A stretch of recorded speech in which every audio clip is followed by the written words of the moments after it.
Brilliance Audio. The Night of Many Endings by Melissa Payne. Performed by Almarie Guerra, Janet Metzger, and Patrick Lawlor. Chapter 1. Nora. Nora Martinez stood in an empty parking lot on the edge of town, with its sunburned asphalt rippled and cracked, weeds clawing up from the earth like zombified hands from a grave. She held a shopping bag of food in her hands, her nerves an electric tangle that poked against her skin. The last she'd heard, her brother may have been couch surfing with friends in Denver sometime last year. She only knew this through his loose collection of friends, the ones who'd partied with him in their 20s, but who were able to stop when it was time to grow up. It hadn't taken long for Mario to grow apart from them, occasionally showing up for help or a place to sleep when he was more sober than not. And they took him in every time, motivated by guilt over anything else. Nora understood guilt, and how it had long arms that circled and squeezed and made it hard to breathe. But she also knew that guilt had a purpose, too. And it was a driving force that shaped her life, gave it dimension and meaning.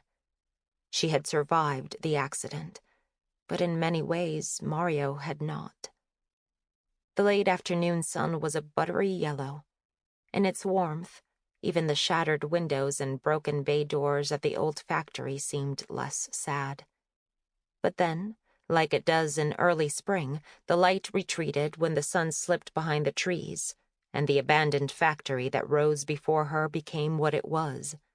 A rusted blight against the easy green of the pine trees and the angular peaks of the mountains. She was here because of what Nani had said during a game of checkers about the homeless man who'd set up camp out by the old factory. Nora volunteered at the shelter once or twice a week, preparing food or setting up cots and sometimes just hanging out. She'd become a fixture over the years, and many of the regulars were comfortable with her. Nani was in her mid-50s, with a pronounced lisp due to her 2 missing front teeth that she'd once told Nora had been punched out by a man, and why she'd rather be homeless than live with him for another damn minute. She had said this with a lift of her chin and a hardness in her eyes, and Nora had agreed. It had been a very brave thing indeed to leave him. She felt comfortable talking to someone like Nani about Mario. She was one of the few people Nora had told about him who understood and didn't judge or tell her what she should or shouldn't do. Nani had jumped 2 of Nora's checkers when she casually mentioned the man she'd seen. Said he'd had a really bad limp. "Doesn't your brother have a bad limp?"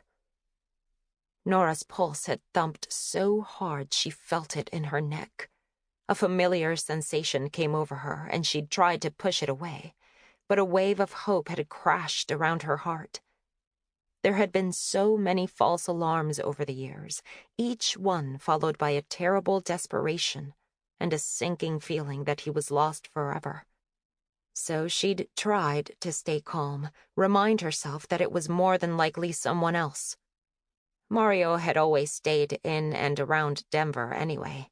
He'd never come back to Silver Ridge. Not since that horrible day when Nora was 9 and she screamed at him to leave. Nani had cleared the board, a triumphant smile on her lips, and Nora, grateful that the game was over, tried to be casual when she asked, "Did you talk to him? Was his name Mario?" "He only just came into town." Nani's gray eyebrows came together and she shrugged.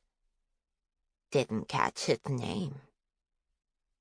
Nora had already picked up her bag, her legs itching to sprint from the shelter and to her car. It was probably a false alarm, but there was always the chance it wasn't. "He seemed too young to be so bad off," Nani added. "Course I was young once too, you know." Nora had nodded her agreement before hurrying out the door and driving straight here. But Sample complete. Ready to continue?